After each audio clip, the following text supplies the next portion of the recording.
కట్టా సుబ్బారావు గారి దర్శకత్వంలో వచ్చిన చిత్రాలేంటో చూద్దాం. దశ తిరిగింది 1979లో విడుదలైంది. 1979లో వియ్యాల వారి కయ్యాలు చిత్రం విడుదలైంది. మొగుడు కావాలి 1980లో విడుదలైంది. 1980లో బంగారు బావ చిత్రం విడుదలైంది.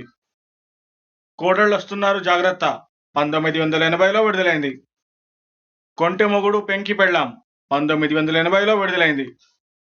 పెళ్లి గోల 1980లో విడుదలైంది. 1981లో శ్రీరస్తు శుభమస్తు చిత్రం విడుదలైంది. ప్రేమ నాటకం 1981లో విడుదలైంది. 1981లో మా పెళ్లి కథ చిత్రం విడుదలైంది.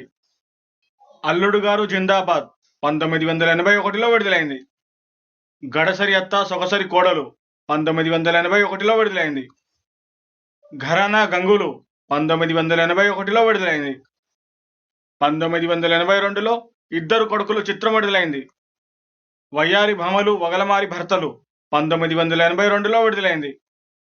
కోరుకున్న మొగుడు 1982లో విడుదలైంది. 1983లో అక్క మొగుడు చెల్లెలి కాపురం చిత్రం విడుదలైంది.